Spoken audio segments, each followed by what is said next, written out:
Nagawa kong report po kasi sa amin yan. Malit na, yung manmol, malit na po nagawa sa amin yan. Tapos yung bigas, ilang sako ang inyong nabalot? 50 kabans yun.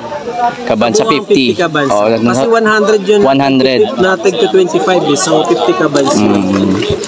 So, para sa kaalaman ng lahat, itong mga ayuda ho na ito ay saan daw nanggaling? Ito po ay hakbang ng maisog. Ito po ay tulong-tulong, lalong-lalo na sa ating mga supporters na nagmamahal at sumusuporta sa mga Duterte. Ito yung pinakamahalaga. Ang hakbang maisog po, ito ay NGO. Ito po ay isang samahan na kung saan ay sumusuporta sa mga Duterte. Ang mga nagbigay po ng tulong, yung po ay mga private citizen po. Sila po yung nagpaabot ng bigas, sardinas, dilata, corned beef, biscuits at saka noodles po. Hindi po ito pera ng gobyerno. Ang hakbang maisog po, ito ay isang NGO. Gumagawa kami ng kaunting tulong para makatulong doon sa 5,500 na affected ng flood control. Tama ba?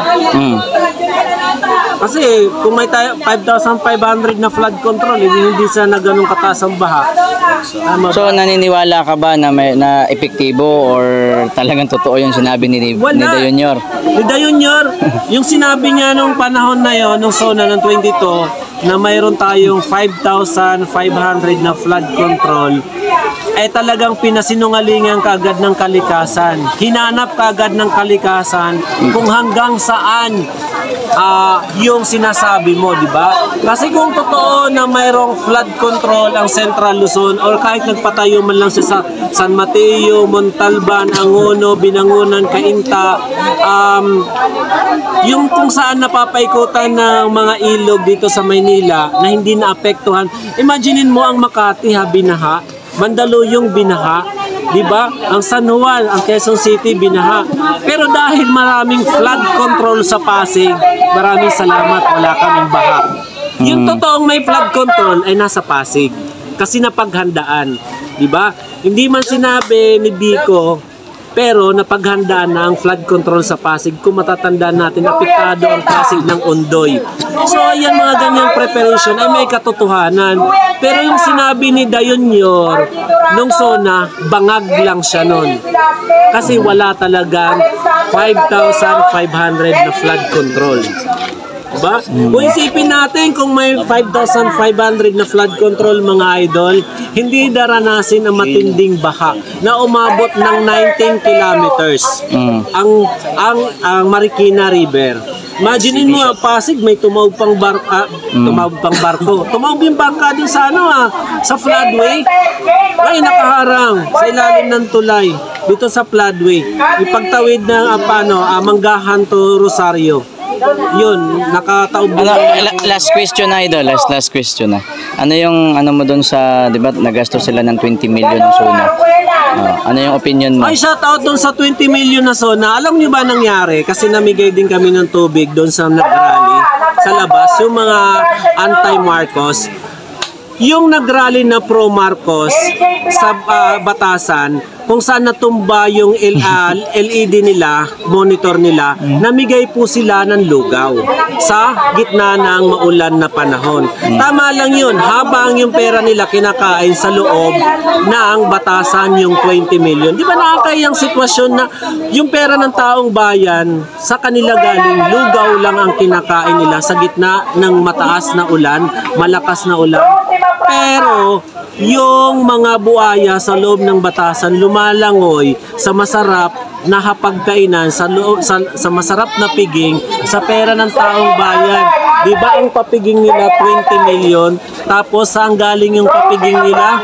Naglulugaw habang nauulanan. Di ba? Lugaw lang talaga. Nakita nyo ba yan? Nagpapila sila dun sa ilalim ng lugaw. Kasi nagbigay din kami ng tubig dun sa mga makabayan. Pero di ba bumagsak yung LED nila? Ano kayang pahiwated ng palagay mo? Malas talaga si Dayunyor. Kaya bumagsak yung LED. Salamat. Okay na. Okay na mga ko. Matatapos na tayo. So guys, di bumagsak kasi yun. Yung LED yung malaki doon. Nakita nyo ba yun? Yung LED yung malaking bumagsak. Talagang basag-basag. Ang laki nun, di ba? Ang mahal nun. Basag-basag yun. Bumagsak eh. Yung ano yung parang LED, yung malaki. Wala man hangin, pero bumagsak. Talagang tas pagkatapos nun, nagulan ng malakas. May ibig sabihin yun, ano?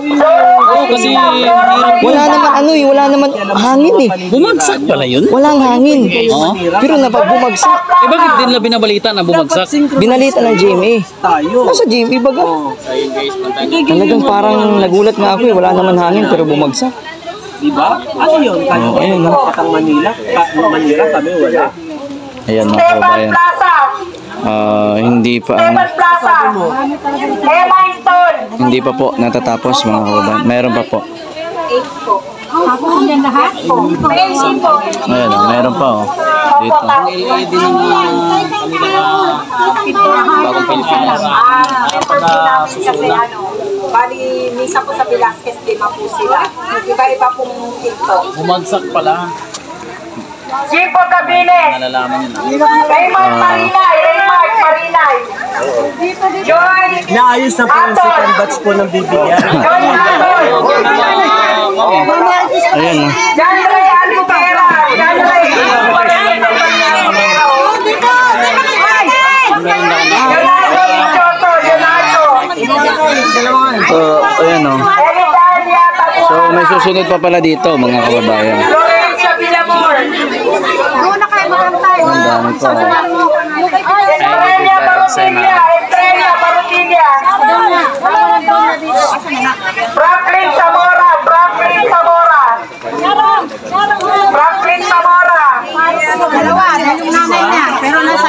Ayan mga kababayan, until now ay patuloy po ang pamimigay. Yes. Opo. Totoo po ano. Supposed to be kami, wala nga eh. Kanya-kanya po kaming pamasahe papunta dito. Hindi po kami binayaran para ipakita po ito. Ito po ay kusang loob po namin na gusto namin ipakita na may ginagawa po sila. Oo. Ayan. Diba? Solid ano. Sabi ko nga sa inyo, habang yung ibang nagmi-meeting pa lang para mabigyan ng tulong yung mga kababayan natin na napiktuhan ng baha, ito po, kumikilos na po sila. Ang dami pa rin ano. Ito mga kababayan, no? Ayan po. Ayan. Ayan. Thank you sa So bali ano to guys, actually magandang klase ng bigas yan kasi nandun din kami nung yan po ay nire-repack, no. So magandang klase po yan ng bigas ang pinapamigay po dito ngayon.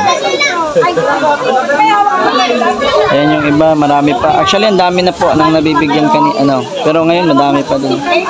Ayan o. Yung mga galing sa baba yun. Opo. O syempre naman mga kababayan, hindi po kami talking about na maninira. Wala po, hindi po kami naninira. Sinasabi lang po namin ang katotohanan mga kababayan ko. Ayan o. Ayan si tatay. Wala po. Actually guys, mayroon din mga ano, hindi pa tapos to dahil yun nga, may mga iba pa ditong ibibigay. Yan, Ma'am Nikki, good afternoon. Yan. Oo guys, actually, ang dami talaga. Ang dami yung nag-aabang, ang dami yung nanonood sa atin. Dahil alam nyo naman, talking about po sa kung sino talagang totoong may malakasakit sa bansa natin. Wala akong iba kundi bukod tanging po kay VP Sara Duterte. Ala lang eh. Mali lang natin kasi nabudo lang tayo ni Dayunyor. Oo. Sir, may request po yung kaibigan ko. Ayan. Picture daw po siya. Ayan po. Sa picture kayo kay ano, Bisayang ano. Bisaya. Mga Bisaya. Ayan mga kababayan. Yung idol natin. Dito. And Picture. Sa amin, dito. iba ang bagyong Taiwan at China. Ayan. Ako na magawak. And tuloy-tuloy po. Ayan. Follow nyo po ang aking TikTok. Waray Labang po. Thank you po. Thank you sa inyo. Ma'am Los, good afternoon. Ayan guys, tuloy-tuloy guys. Actually dito din sa kabila. Oh. Ayan no. Marami pa dito sa kabila. Oh, Bisaya. Oo, tuloy-tuloy nga. Tuloy-tuloy po mga kababayan ko. Ayan.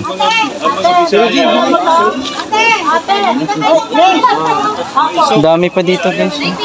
Ang dami din talaga guys. Talagang naglabasan sila. Yan, matatapos na rin. So, pagkatapos dito mga idol, mag-relive ulit tayo, lilipat tayo ng location. Ah, mayroon pa pala, Waray. After nito. Apat. Oh, ang dami pala. Ang dami pala nito. Ito sa isang area ha, hindi lang po sa isang area. So hindi lang pala. Dahil hindi lang po isang area ang nilagyan ng 5,500 na flood control. And tutulong kung kailan. Shoutout po sa iyo, Ma'am Jane. Oh, bali guys, pagkatapos pala nito, mayroon pa palang susunod. Laban. Oo. Wala tayong laban. Meron pa pala. Waray, di ba kayo naman ang huling nagbalot kagabi? Kayo talaga yung nagpatapos doon eh. Yung total, mayroon ba tayong total kung ilan ng inyong nabalot? Umabot tayo ng almost 1,150. Mga 180 relief. 1,180. Yung natin, yung isang plastic natin sa bilang natin is tayo 120 isang bundle is 100. So nakaubos tayo ng almost 1,3 na bundle. 1,3 na. Wala naman kandi namin po. Kasi mahirap naman kami makabot sa mga kung saan sa diba? Alam mo naman manimitas namin mga mahihirap. Alam niyo, nagawa pong report po kasi sa amin yan. Malit na, yung manual, malit na po nagawa sa amin. Kaya po pag nagpapaha yung sapa po talaga, parang talaga nabas. Kaya doon po kami naabot ng baha. Wala po. Ano po ang mga kailangan nyo? Pagbitin nyo na po kung ano yung mga kailangan. Pwede rin pong makakatulong sa amin yan.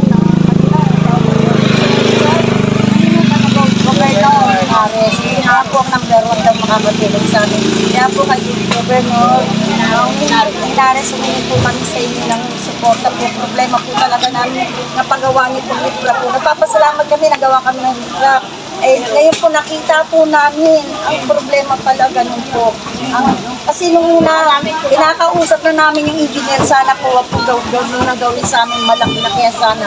Kasi marami na kami nasaksi na pag nandiyan talaga pinabara kami. Ngayon nabarahan pa kami, di mas lalo po kami kawawa. Excuse me po, yung mga kanal, walang madadaanan. Walang dis na nagigiboy ng kalat. Saan dadaan yung mga tubig namin?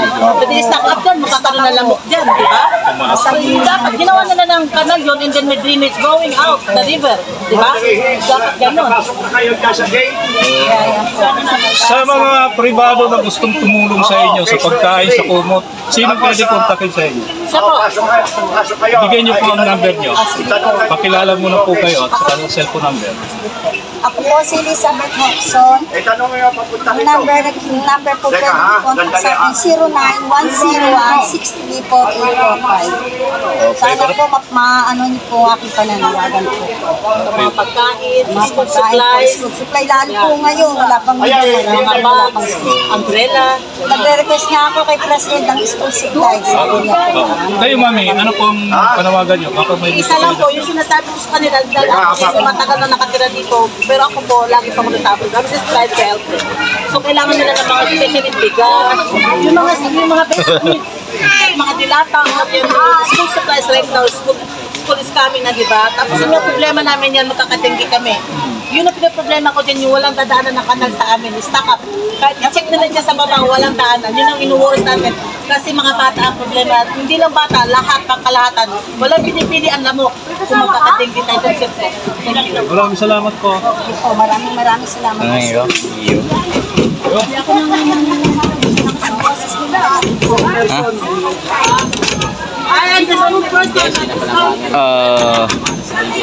Kasi nga madami talaga ang naapektuhan dahil sa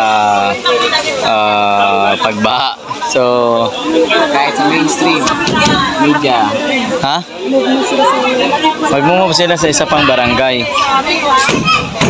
Punta na tayo dun sa kabila. Punta tayo sa kabilang barangay. Ayan, may isang Ma'am Ma'am Perlas, tapos na po kagabi. Hi guys! Oo.